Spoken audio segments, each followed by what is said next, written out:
guys, Voltage Gaming back with another video, here with my friend ThunderWoody, and today we're going to be showing you 10 mistakes Echo VR players make in general. Whether it mainly be for a beginner or advanced, maybe on the higher end, people will know this, which I hope they should, because a lot of people that I see make these mistakes.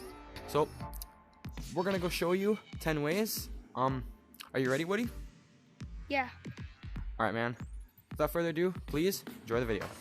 Alright, so now the first thing that people mistake for Echo is not warming up. Not taking the time to maybe even stretch your arm when you're tired, you know, giving her enough time to stretch, maybe just getting stretched up is one thing. Then maybe do some passes back and forth. So if me and Woody are here, grab the disc, Woody, real quick. So if maybe we pass it back and forth, just get our arming warmed up.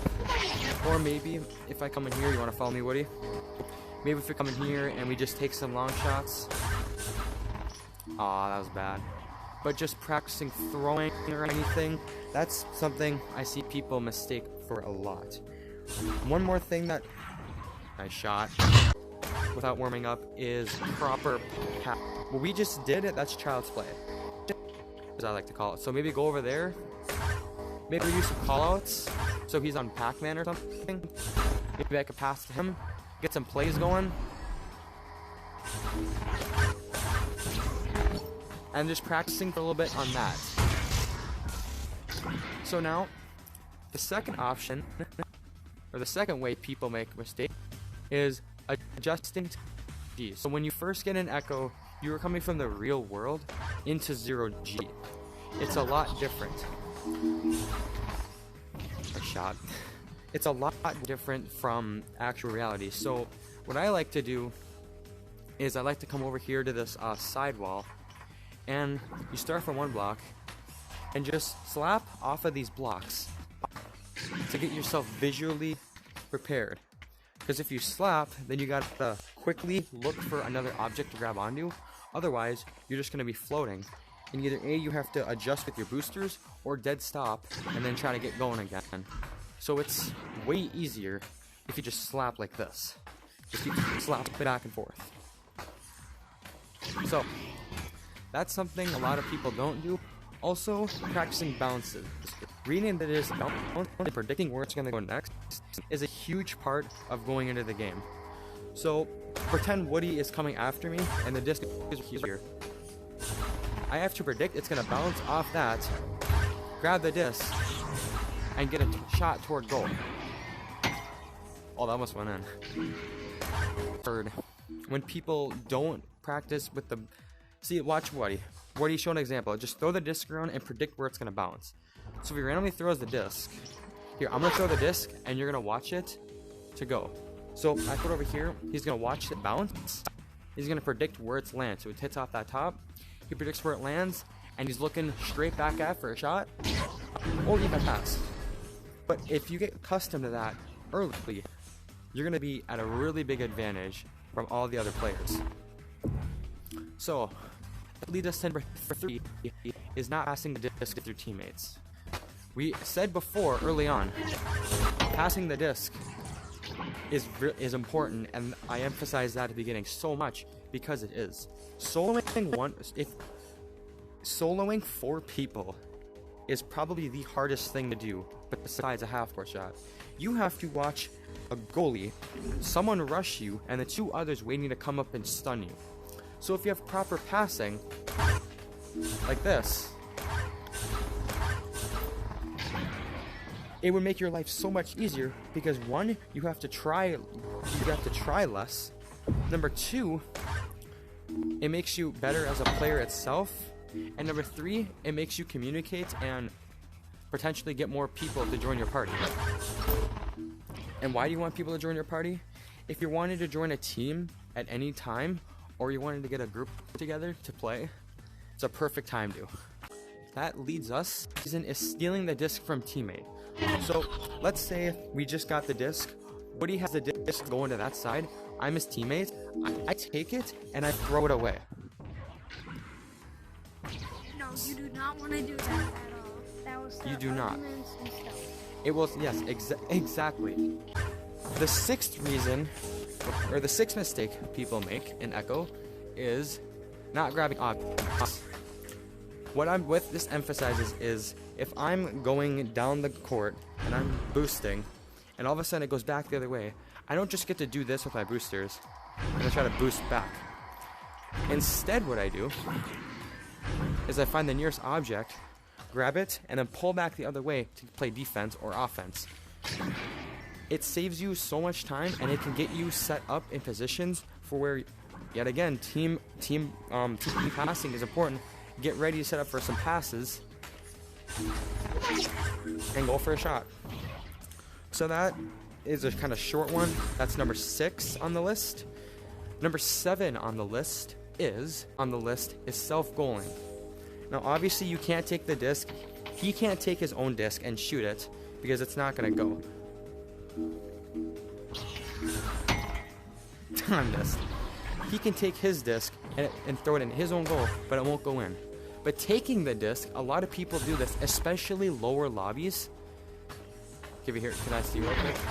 They take the disc and just hold it. They wait for the other team to come down. Maybe they got a friend. They pass it to them, and they shoot it and make their own goal. Do not do it. You may be not be on the same team, but you're only hurting yourself, and you're pissing off all your teammates in the process of doing that. The only reason why you should do it is unless like you really need to, or is if like they're wide open and they have a better chance to clear it. Yes, you can sit here for a couple seconds and pass it like some people do. Like if someone's on like Nugget or something, want to reset back to here, and then maybe I pass to him, and then I'm going for an open pass over here. We clear the disc, we come back and regrab. So it's really all about it's basically about thinking where your next step's gonna be. If you're doing that, you're one step ahead. I'm gonna throw the disc. That might go in. The 8th step, or the 8th thing people have a really hard time about, and this is the most stressing thing is not having a game plan. When you come into the arena, if you don't have a group or friends together, then it's really important to get a plan together within the 45 seconds plus the 15, so that's about a minute. It's about a minute of planning to do. Maybe you can have some situations set up that you want to do, some passing plays you want to do, who gets goal, who gets regrabbing, who grabs it, who grabs disc mainly, who's quarterback, and who's the best shooter. You guys can explain that. And those are just a couple things. So anything relating to planning is a really important part. Because if you don't have a plan, you're basically just flying around like a headless monkey. 9th one is not stunning. Stun, stun, stun. Especially, yes, and block. Situation. Woody's going to be an example. The disc is right here. He is right here. You're going to be right here, Woody. I'm right here. If we are both going for the disc, let me stun you. If we are both going for the disc, instead of going for the disc first, I want to make sure I stun him. If I need to block, so he stuns me. So hit me once. I grab. I can get away from him. And we're in a setup to do a shot. So stunning is important, not only because it stuns the enemy for a couple seconds, it buys you more time to get in position to do your plays that you may be set up back there, and maybe all the practicing and warming up you've been doing lately. And this is another harder one. So say voltage is coming for me. I drop the disc, he's about to stun me, and then I close like this, and then he tries to stun me. Yeah, so keep the disc close to you and then block. And if this is just a bonus tip. If you're going for a goal and there's someone coming next to you, here, can I say this real quick? You drop the disc, so try to stun me. Just try to stun me. You drop the disc. We don't talk about that shot. And make it. But if I would have just threw it, it would have been too slow, the goalie would have caught it, or he would have grabbed it from my hands. Oh, damn. And that leads us to our 10th one, not using bounce shots. The reason why I say this for last is bounce shots are ridiculously hard if you do not know how to hit them. So I'm going to show you a couple angle shots you can do for the best and most common bounce shots I see. Number 1, side post. You throw it off of there, it bounces back, but you wouldn't throw it right there. You throw it at this arrow, so when it hits, it would bounce just like that. Yeah, it'd bounce just like that. And like You can do it on both posts, and then I'm gonna take my personal disc. You can also do it from here, aim for that top corner, around this top corner right here, bounce down straight in. The most common one, yeah, like that. You just hit right there and it'd go straight in. Another common one that I see, but it's also hard, is I like to call this the pinch shot. You don't know why I want to call it the pinch shot? Because it would pinch the bottom too. This wouldn't necessarily have to hit the floor first, but be close enough so where it can bounce straight back into the goal. I can show you an example of that right now.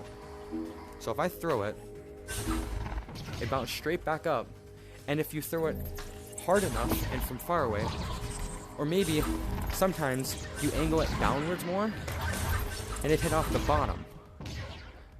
Like that. Here, let me see it. I'm gonna show you what the real does. You do that.